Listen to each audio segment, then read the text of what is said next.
안녕하세요, 식소남 미카엘입니다. 식수업. 식물을 키우면서 제일 먼저 듣는 말, 물 많이 주지 마세요. 물 많이 주지 마세요란 말을 제일 많이 듣습니다. 그리고 이 말은 진리처럼 받아들여지죠. 물 많이 주면 죽어요. 이 말을 하도 들어가지고 맨날 이렇게 물 주고 싶은 마음을 이렇게 억누르면서 그러면서 식물을 키운단 말이에요. 그래서 식물을 이렇게 좀 더 키우고 공부를 조금 이제 해보면 뭐 알아보고 이러면 당신한테 바로 치고 들어오는 단어가 과습이라는 단어죠. 과습. 이게 좀 식물 좀 늘어났다, 식물 좀 키운다 하면 무조건 듣게 되는 말, 과습. 모든 가드너들을 쫄게 만들고 걱정하게 만들고 식물을 죽이는, 마치 볼드모트 같은 그런 단어입니다. 죽었다 하면 과습, 뭐만 하면 과습. 근데 말이죠, 사실 이 과습이라는 게 너무 많이 잘못 알려져 있어. 제가 예전부터 꾸준히 언급해왔죠. 과습은 물이 많아서가 아니다. 생각해보세요. 띵꺼발이 식물들이 자연에서 지들끼리 살아갈 때 비구름 요정이 나타나가지고 막 매번 이제 그 식물들 근처에다가 흙에 손가락 쑤셔 넣어보고 한마디까지, 아니면 나무젓가락 이렇게 쑤셔가지고 흙이 묻어 나오나 안 묻어 나오나, 겉흙은 말랐는데 속흙도 말랐나, 그런 거 다 체크해갖고 속에도 말랐네, 이제 비를 내려야겠다 그러고 비를 내려주고, 아직 안 말랐으면 비 안 내려주고. 왜냐면 겉흙은 말랐지만 속흙이 안 말랐을 때 물 주면은 과습으로 죽는다니까. 그래갖고 제대로 안 말랐으면 비 안 내리고, 왜냐면 얘는 과습으로 죽을까봐. 속까지 잘 말랐으면 그때 이제 비 내리고. 그럽니까? 아니죠. 물 너무 많이 주면 얘네 과습으로 죽으니까 비 적당히만 내려줘야지. 그러면서 이렇게 비 요정, 구름 요정이 그렇게 비를 딱 맞춰갖고 식물들한테 맞게 물을 주나요? 그럴 수가 없어요. 우리나라는 여름마다 장마철인데 그럼 여름마다 우리나라 식물들을 일단 멸종을 하겠네. 매년 멸종하고 새로운 게 태어나나? 그쵸? 여러분, 물이 많다고 과습이 걸리는 거 아닙니다.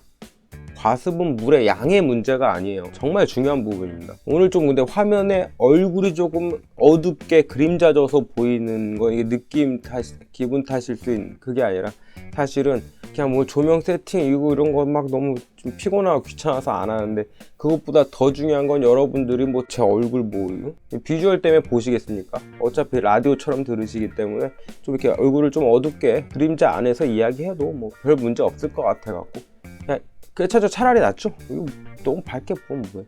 제일 중요한 거는 물이 많아서 과습에 걸리는 게 아니다. 제발 이것만 우리가 딱 입력해 놓으면 좋겠어요. 정말 중요한 부분입니다. 그럼 이제 그러지, 맞거든? 내가 어떤 블로그에서 봤는데 뿌리가 물에 잠기면 숨 못 쉬어가지고 식물이 죽는다고 그랬거든? 그게 과습이거든? 이라고 하실 수 있어. 분명 누군가는 댓글을 달거나 준비하고 있지 지금, 응? 아닌데 이러면서. 아닙니다. 뿌리 물속에서도 숨 잘 쉬어요. 중요한 문제가 뭐냐면, 뿌리가 숨을 쉬는 이 메커니즘을 사람 코로 생각을 하고 설명을 하니까, 그리고 그렇게 이해를 하고 받아들이니까 이 총체적 문제가 일어나는 것 같아요. 내가 생각했을 때는 식물의 뿌리는 숨을 쉬긴 쉬어요. 숨을 쉬긴 쉬지만 사람 코처럼 쉬는 게 아니에요. 그래서 물속에 담겼다고 질식하고 숨 못 쉬고 이런 게 아니라는 거. 식물이 물을 빨아올리는 메커니즘, 근압, 증산작용으로 끌어올리는 힘, 근권 온도, 수분 포화 레벨, 그런 것까지 다 다루면 지금 너무 투머치고, 우리는 간단하고 명료하게 이렇게 이해하면 됩니다. 식물 뿌리는 물고기다. 물고기는 사람과 달리 물속에서 숨을 쉬죠. 그렇게 이해하시면은 물과 식물 뿌리의 질식, 그걸 이해하시는데 훨씬 편리해요. 물고기들은 아가미로 숨을 쉬잖아요. 그러니까 물속에서 필요한 산소를 흡수합니다. 식물도 그래요. 그러니까 물이 많다고, 뿌리가 물에 잠겨 있다고 사람의 코처럼 이렇게 숨 못 쉬고 캑캑거리고 그런 게 아니에요. 물고기처럼 물속에서도 산소를 얘가 흡수할 수가 있다고. 그러니까 코로 생각하지 말고 물고기라고 생각을 하시면 돼요, 뿌리를. 그럼 문제가 안 돼. 그래서 물이 많아서 과습에 걸리는 게 아니고 숨을 못 쉬는 게 아니지. 근데 중요한 건 물고기도 질식을 합니다. 물고기가 질식한다는 게 식물이 과습에 걸린다는 거랑 똑같은 거예요. 이렇게 이해해버리면 편하다, 훨씬. 물고기가 질식하는 게 식물은 과습이다. 물고기가 질식한다? 어떨 때? 물속에 산소가 없을 때. 다시 말해갖고 물속에 용존 산소량이 부족할 때 물고기는 질식합니다. 죽어요. 뿌리도 마찬가지예요. 물이 많아서가 아니라 물에 산소가 부족하면, 혹은 용토 속에 산소가 부족하면 거기가 이제 현기화가 되고, 그렇게 돼서 숨을 못 쉬어서 캑캑거리는 거예요. 쉽죠? 간단히 이해되시죠? 물고기 또 언제 죽죠? 물이 썩으면 죽어요. 식물도 똑같아요. 물이 썩으면 죽어요. 간단하죠? 물을 많이 주고 적게 주고가 아니라 물이 썩고 흙이 썩고 그러면 뿌리가 썩고, 그래서 과습장애가 발생한다는 거. 이게 중요한 겁니다. 그러면 이제 이해가 되고, 모든 왜 그러지 했던 그런 부분들까지도 맞아떨어지기 시작을 하죠. 맨날 과습, 물 많이 주면 과습 이러는데, 그러면 물에 담가서 키우는 수경재배는 말이 안 되죠. 뿌리가 물에 담가 있으면 숨을 못 쉬어서 죽는다며. 수경 재배가 가능하고 물속에 아무리 담가놔도 식물이 잘 살고 있다는 거 이해되시죠 이제? 따라서 수경 재배도 물이 썩으면 식물은 과습장애가 발생이 돼요. 뿌리가 상하고 그로 인해 잎끝도 상하고 심하면 다 무르고 마르고 죽고 그런 겁니다. 그러니까 제발 식물에 물 많이 주면 죽는다, 많이 주면 과습 걸린다, 물 적게 줘라, 물 주는 거 참아라, 이런 스트레스 받지 마시길 바랍니다. 맨날 손가락으로 흙 찔러보고 무슨 토양 수분계 같은 거 돈 주고 사갖고 꽂아놓고 그런데 돈 쓰지 마시고 차라리 그 돈으로 조금 더 좋은 흙을 사시든가, 그 흙 재탕하겠다고 자꾸 돈 아끼지 말고 그런 거 종종 좀 예전에 찍었던 영상 흙 재사용 안 하는 게 좋다라고 흙을 재사용했을 때 안 좋은 여러 점들을 이렇게 거론하고 그렇게 또 찍었던 영상이 있는데 거기에 댓글이 요즘에도 조금씩 달려. 아 흙을 왜 재사용하는 게 어때서 그러냐 막 그러더라고. 원하시면 하세요. 왜 하시는데 안 좋단 말이야.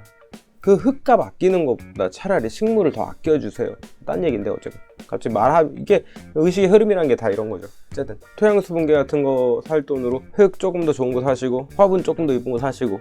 그러면 물이 왜 썩지? 썩는다는 건 미생물의 활동이죠. 미생물 중에서도 부패균 때문이에요. 그리고 부패균의 상당수가 이제 혐기성 세균이라고 부르는, 이 혐기성이라는 게 이제 말 그대로 공기를 덜 좋아하는 그런 애들인 거예요. 간혹 이제 혐기성균 하면은 그 혐기성이라는 그 명칭을 그대로 직역해가지고 산소가 없어야지 살 수 있는 그런 뭐 세균이다 뭐 이렇게 생각하시는 분들이 있고 그렇게 설명하시는 분들이 있는데, 혐기균도 산소를 필요로 합니다. 단지 그 이용률이 상대적으로 적거나 다른 가스를 이용해갖고 그리고 살아가기 때문에, 이거 투머치 오케이 필요 없고, 토양균, 뭐 미생물, 근권균 이런 건 이제 나중에 다룰게요. 지금 이거 다루면 이제 주제가 바뀌어 버리니까. 여튼 단순하게 보면 뿌리에 신선한 공기가 부족하고 통기가 안 되면 혐기적인 환경이 조성이 되겠죠. 그로 인해 나쁜 균들이 많아지고 뿌리는 숨이 막히고 그래서 물이 부패하고 흙이 부패하고 그렇게 뿌리가 썩는 겁니다. 그게 과습이에요. 그래갖고 신선한 물을 자주 주면 오히려 과습이 예방돼요. 신선한 물을 계속 주잖아? 그럼 오히려 물속에 있는 용존산소 때문에 그 산소가 이제 용토로 들어가갖고 뿌리에게도 그리고 용토 속 미생물들한테도 신선한 환경을 오히려 제공할 수 있어요. 그래서 보수력보다는 배수력이 사실 더 중요하죠. 물이 고여있으면 썩기 쉬우니까 오래 머물지 않고 적정 기간 지나면은 빠르게 흘러나가고, 그래서 또 새로 신선한 물을 빠르게 제공을 하고 그렇게 산소 제공도 가능한 겁니다. 그러면 그림이 대충 그려지시죠? 과습을 막는 핵심 키는 물을 아낄 문제가 아니라 뿌리 건강이고, 결국 뿌리 건강은 용토와 화분에 있는 거다. 간단하죠? 오늘은 진짜 깔끔했던 것 같다 이 이야기 아닌가? 또 나중에 편집해보면 또 이상할 수도 있는데 어쨌건 지금 분위기상 내 느낌으로는 오늘은 되게 깔끔하게 싹 정리한 것 같아. 뭔가 짧고 아닌가? 어쨌든 앞으로는 남들이 아무리 물 많이 줘서 죽네, 과습이 어떠네, 물 적게 주세요 막 이런 말들에 휘둘리지 마세요. 화원 사장님이 물 한 달에 한 번 주세요 뭐 이렇게 그런 말 그냥 무시하세요. 만약 그게 진짜로 한 달에 한 번만 줘야 되는 상태에, 그러니까 그게 사실이라면 그거는 그 흙이 심겨져 있는 그 용토가 물떡되기 딱 좋은 그런 흙에 심겨 있다는 얘기가 되는 겁니다. 그런 흙에 심겨져 있으면은 물 진짜 한 달에 한 번 주거나 막 그래야 돼. 아니면은 막 그 안에서 그 질퍽질퍽 물떡이 돼가지고, 근데 또 우리 식소남 구독자분들 그냥 데려오면 바로 분갈이 하는 이제 그런, 이제 그게 우리 식소남 우리 가족들 형제들 자매들 끼는 국룰이죠. 내가 키우는 내 환경과 내 생활 패턴 거기에 맞게 용토를 구성해서 그렇게 해서 키워야지. 내 환경 안에서 얘 흙은 어떻고 막 이러면서 너무 편차가 커버리면은, 그래서 화원에서 주랜 대로만 물을 줘버리면은 나중에는 컨트롤이 안 돼. 얘가 과습인지 아닌지도 모르고. 그렇기 때문에 항상 여러분한테 맞는 용토로